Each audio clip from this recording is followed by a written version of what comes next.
ચલો આજે આપણે જોઈશું પોષક ચક્રણ એટલે કે જૈવ ભૂ રાસાયણિક ચક્ર. પોષક ચક્રનું જ બીજું નામ આપ્યું છે જૈવ ભૂ રાસાયણિક ચક્ર. બરાબર, તો વિગતવાર એના વિશે આપણે જોઈએ. તો સૌ પ્રથમ એવું કહેવાય છે કે સજીવોને એની વૃદ્ધિ કરવા માટે, પ્રજનન કરવા માટે તથા વિવિધ દેહધાર્મિક ક્રિયાઓનું નિયમન કરવા માટે. દેહધાર્મિક ક્રિયાઓ એટલે એમાં ચયાપચય, શ્વસનની ક્રિયા, દરેક ક્રિયાઓનો સમાવેશ થઈ જશે. બરાબર, એટલે વૃદ્ધિ માટે, પ્રજનન અને વિવિધ દેહધાર્મિક ક્રિયાઓનું નિયમન કરવા માટે પોષક તત્વોનો પુરવઠો જરૂરી છે. પોષક તત્વો એટલે આપણને ખબર જ છે, આપણે 11માં શીખી ગયા છે ગુરુ પોષક તત્વો અને લઘુ પોષક તત્વો. બરાબર, તો જે જમીનમાંથી મળે છે, અમુક જે વાતાવરણમાંથી મળે છે, એ પોષક તત્વો આપણા બોડીની અંદર વિવિધ પ્રકારની દેહધાર્મિક ક્રિયાઓ કરવા માટે અગત્યના થાય છે. બરાબર, ચલો હવે ટેક્સ્ટબુકની અંદર એક ડેફિનેશન આપી છે. ઉપલબ્ધ સ્થિતિ અવસ્થા કોને કહેવાય? બરાબર, એમસીક્યુમાં પૂછી શકાય.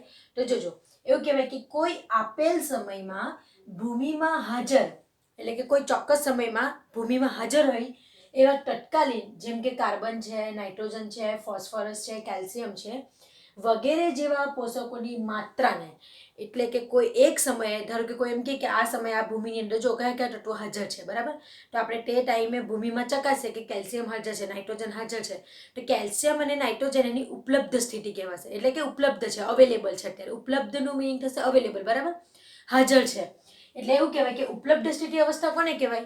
તો જે સમયે જરૂરિયાત હોય તે સમયે જમીનમાં જે પોષક તત્વો હાજર હોય એ એની ઉપલબ્ધ સ્થિતિ અવસ્થા કહેવાય. એટલે કે અવેલેબલ છે એવું કહી શકાય. બરાબર, તો જોજો, કોઈ આપેલ સમયમાં ભૂમિમાં હાજર તત્કાલીન કાર્બન, નાઇટ્રોજન, ફોસ્ફરસ, કેલ્શિયમ વગેરે જેવા પોષકોની જે માત્રા હોય છે એ માત્રાને આપણે કહીશું ઉપલબ્ધ સ્થિતિ અવસ્થા. બરાબર, સારું, ચલો. જુદા જુદા પ્રકારના નિવસન તંત્રોમાં જુદી જુદી હોય છે અને ઋતુ પર આધારિત હોય છે. એટલે એમ કે અલગ અલગ નિવસન, સ્થળજ નિવસન તંત્ર છે, જલજ નિવસન તંત્ર છે. તો દરેક નિવસન તંત્રમાં આ જે પોષક તત્વોની ઉપલબ્ધિ હશે એ ઉપલબ્ધિની માત્રા એટલે કે હાજરી જે હશે એ અલગ અલગ પ્રમાણમાં હાજર હશે. જલજ નિવસન તંત્ર જોઈએ તો પાણીની અંદર માની લો કે ધારો કે કાર્બનનું પ્રમાણ ઓછું હોય, કાર્બન પોષક તત્વ જે છે એની માત્રા ઓછી હોય, અને માની લો કે સ્થળજમાં આપણે જોઈએ તો વાતાવરણમાંથી કાર્બન મળે એની માત્રા વધુ હોય. એટલે અલગ અલગ જુદા જુદા નિવસન તંત્રોમાં એ પોષક તત્વો જે હોય છે એ દરેકની માત્રા પણ જુદી જુદી હોય છે. બરાબર, અને એ માત્રા આધાર કોના પર રાખે છે? એવું કે ઋતુ પર આધારિત હોય છે, ઋતુ વાઇઝ. બરાબર, એટલે એવું કહે છે જુદા જુદા પ્રકારના નિવસન તંત્રોમાં જુદી જુદી હોય છે. શું જુદું જુદું હોય છે? પોષક તત્વોની માત્રા. પોષક તત્વોની માત્રા જુદી જુદી હોય છે અને તે ઋતુ ઉપર એની માત્રા આધાર રાખે છે. બરાબર, તો આ 3 પોઈન્ટ એમસીક્યુમાં પૂછી શકાય એટલે ધ્યાન રાખવાના. બરાબર, ચલો હવે આપણું મેઇન થિયરી ચાલુ થાય છે, જૈવ ભૂ રાસાયણિક ચક્ર અથવા તો એને કહેવાય છે પોષક ચક્રણ. બરાબર, તો સૌ પ્રથમ આપણે એની ડેફિનેશન જોઈએ. તો જોજો, જૈવ ભૂ રાસાયણિક ચક્ર એટલે શું? તો પહેલા તો એનું મિનિંગ જોઈએ. જૈવ, જૈવ બાયો, સજીવ. ગુજરાતીમાં એનું મિનિંગ થશે સજીવ. ભૂ, ભૂ એટલે પર્વત છે, હવા છે, પાણી છે, જમીન છે, એ બધુંનો આની અંદર સમાવેશ થશે. રાસાયણિક, કેમિકલ, કયા કયા? રાસાયણિકની અંદર આપણે પોષક તત્વો લેવાના છે, જેમ કે કાર્બન છે, નાઇટ્રોજન છે, ફોસ્ફરસ છે, કેલ્શિયમ છે, સલ્ફર પણ આપણે લઈ શકીએ. બરાબર, એટલે એવું કહેવાય કે સજીવમાં પર્વતો, હવા, પાણી અને આ બધા રસાયણો એ બધાનું ઓલ્ટરનેટ એકબીજા સાથે અરસપરસ અદલા બદલી થયા કરશે પોષક તત્વોની, અને એક ચક્ર ચાલ્યા કરશે અને એ ચક્ર વારંવાર ફર્યા કરશે. એટલે એવું ચક્ર બનતું હોવાથી એનું નામ આપ્યું છે જૈવ ભૂ રાસાયણિક ચક્ર. એટલે કે એ ચક્ર એવું છે કે જેમાં સજીવ સમાવેશ છે, જેમાં પર્વતો, હવા, પાણી પણ સમાવેશ છે અને જેમાં બધા રસાયણો પણ સમાવેશ છે. એટલે આ ચક્રની અંદર આ બધી વસ્તુ સમાવેશ હોવાથી એનું નામ પડ્યું છે જૈવ ભૂ રાસાયણિક ચક્ર. બરાબર, તો હવે આપણે એની ડેફિનેશન સમજીએ. તો જોજો, પોષકો નિવસન તંત્રોમાંથી ક્યારેક સંપૂર્ણપણે દૂર થતા નથી. એટલે એમ કહે છે કે પોષકો એટલે કે પોષક તત્વો, કાર્બન, નાઇટ્રોજન વગેરે, એ પોષક તત્વો નિવસનમાંથી સંપૂર્ણપણે ક્યારેય દૂર થઈ જતા નથી, માત્ર એકબીજામાં રૂપાંતરણ પામ્યા કરે છે. બરાબર, એ ક્યારેય દૂર થતા નથી, પરંતુ તેઓ વારંવાર પુનઃચક્રણ પામે છે. પુનઃચક્ર એટલે ફર્યા કરે છે, એકમાંથી બીજામાં, બીજામાંથી પાછું પહેલામાં, આવી રીતે પુનઃચક્રણ પામ્યા કરે છે. એ અદ્રશ્ય નથી થઈ જતા, સંપૂર્ણપણે દૂર નથી થતા, તથા આ પુનઃચક્રણ અનંતકાળ સુધી ચાલ્યા કરે છે. પુનઃચક્રણ માટે ફરિયાદ કરે પણ એ પુનઃચક્રણ પાછું અનંતકાળ સુધી ચાલ્યા જ કરે, ક્યારેય સ્ટોપ થતું નથી. નિવસન તંત્રના વિવિધ ઘટકો દ્વારા પોષક તત્વોની આ જે ગતિશીલતા છે એ ગતિશીલતાને આપણે કહીશું જૈવ ભૂ રાસાયણિક ચક્ર. તમને એક સિમ્પલ એક્ઝામ્પલ આપું તો જોજો.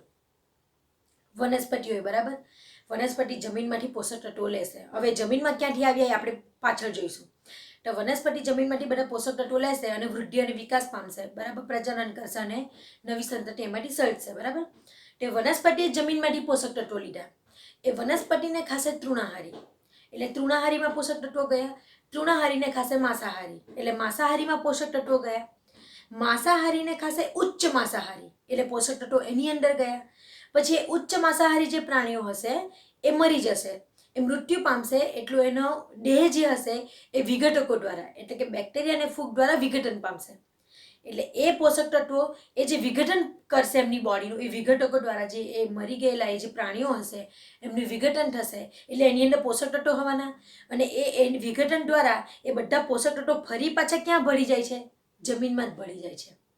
એટલે એ મૃતદેહ જે બનશે એમાંથી વિઘટકો દ્વારા બોડીનું જે પોષક તત્વો છૂટા પડે છે વિઘટન થઈ થઈને, બધા પોષક તત્વો ફરી પાછા જમીનમાં જ ભળી જશે. અને એ જમીનમાં ભળશે એટલે ફરી પાછું એ જમીનમાંથી પોષક તત્વોને કોણ લેશે? વનસ્પતિ. એટલે ફરી પાછું આવી ગયું, વનસ્પતિ પોષક તત્વોને લઈને ફરી પાછું આ ચક્ર ચાલુ. એટલે એવું કહે છે કે પોષક તત્વો ક્યારેય એક નિવસન તંત્રમાંથી દૂર નથી થતા. આપણે સ્થળજ નિવસન તંત્રનો એક્ઝામ્પલ મેં તમને આપ્યું બરાબર. એ નિવસન તંત્રમાંથી પોષક તત્વો દૂર થયા નહીં, માત્ર એકબીજામાં રૂપાંતરણ પામ્યા બરાબર. વનસ્પતિમાંથી તૃણાહારી, તૃણાહારી માંસાહારી, માંસાહારીમાંથી ઉચ્ચ માંસાહારી, ઉચ્ચ માંસાહારીમાંથી જમીનમાં અને જમીનમાંથી ફરી પાછા વનસ્પતિમાં. આમ પોષક તત્વો દૂર નથી થયા નિવસન તંત્રમાંથી, માત્ર પુનઃ ચક્રણ પામે છે, એટલે ફર્યા કરે છે. અને આ ચક્ર અનંતકાળ સુધી ચાલ્યા જ કરે છે, ક્યારેય સ્ટોપ થતું નથી. તો એ વસ્તુને આપણે કહીશું જૈવ ભૂ રાસાયણિક ચક્ર અથવા તો પોષક ચક્ર બરાબર.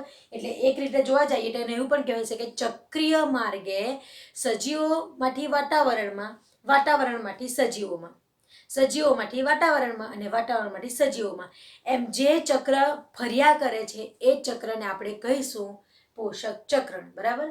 ચલો, પોષક ચક્રનું બીજું નામ જૈવ ભૂ રાસાયણિક ચક્ર. જૈવ ભૂ રાસાયણિક કેમ નામ પડ્યું, એને છૂટા પાડીને એનો મિનિંગ શું થાય એ પણ આપણે જોઈ લીધું બરાબર.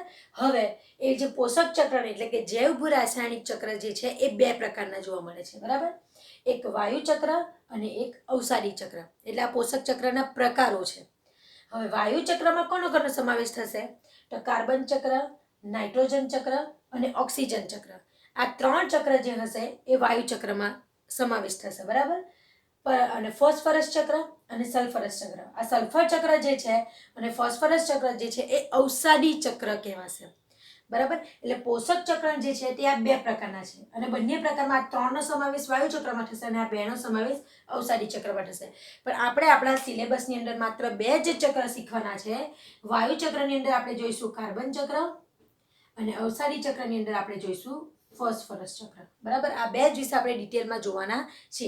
બીજા બધા યાદ રાખવા એમસીક્યુ માટે આપણને જરૂરી છે બરાબર. એટલે આ બીજા બધા પણ કોનો સમાવેશ કોના માટે આપણે યાદ રાખવાનું ઇઝી જ છે. તમે જોજો, જે વાતાવરણમાંથી મળશે ને આપણને એ વાયુ ચક્રમાં સમાવેશ થશે અને જે જમીનમાંથી મળતા હશે ને એ અવસાદી ચક્રમાં સમાવેશ થશે. તમે જોજો, કાર્બન છે, નાઇટ્રોજન છે, ઓક્સિજન છે, આપણને મળે ક્યાંથી? સજીવોને વાતાવરણમાંથી, એટલે એનો વાયુ ચક્રમાં સમાવેશ કરીએ છીએ.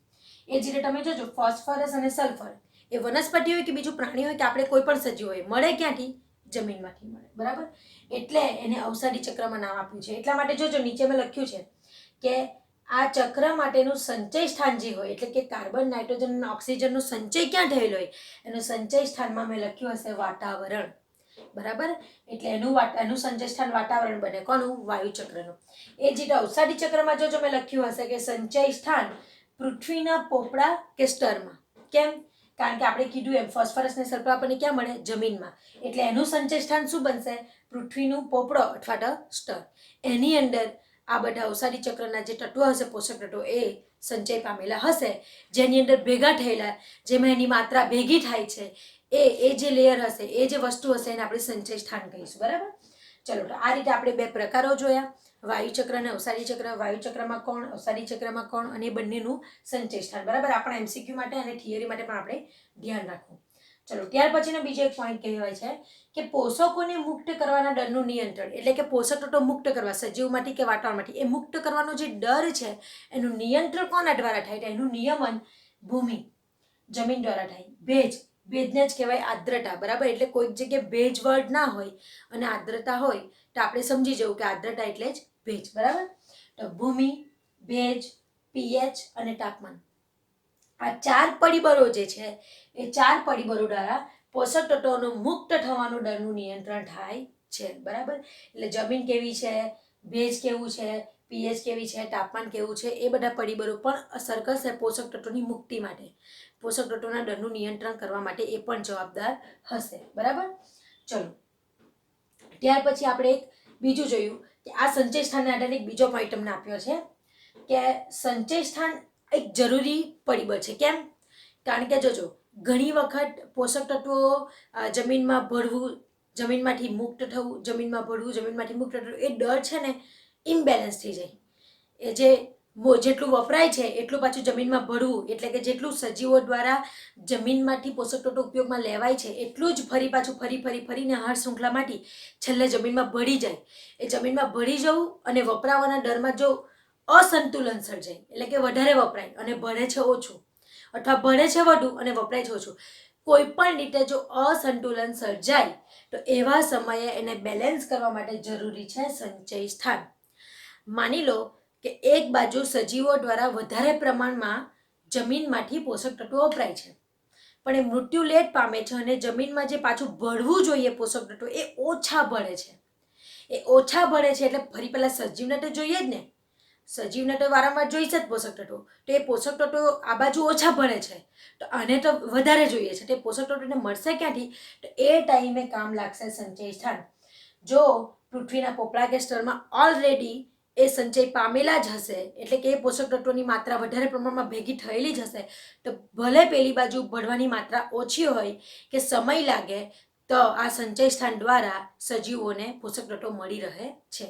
એટલા માટે સંચય સ્થાન જે છે આવા સમયે જ્યારે જમીનમાં ભળવાનું અને જમીનમાંથી વપરાવાના દળનું જો અસંતુલન સર્જાય તે સમયે સંચય સ્થાન એ મહત્વનું થઈ પડે છે, બરાબર. તો આ રીતે આપણે પોષક ચક્રનું બેઝિક જોયું જેનું નામ છે જૈવ ભૂ રાસાયણિક ચક્ર, બરાબર. હવે આપણે ડિટેલમાં જોઈશું કાર્બન ચક્ર અને ત્યાર પછી ફોસ્ફરસ ચક્ર. વારંવાર 4 માર્કની અને 3 માર્કની થિયરીમાં બોર્ડમાં આ થિયરી રિફર થાય છે. આ જ વખતે આપણે કાર્બન ચક્ર પૂછવામાં આવી હતી, બરાબર. એટલે હવે આપણે ડિટેલમાં કાર્બન ચક્ર અને ફોસ્ફરસ ચક્ર જોઈશું. આ એના બેઝિક પોઈન્ટ છે, આમાંથી મોસ્ટલી MCQ રિફર થઈ શકે છે.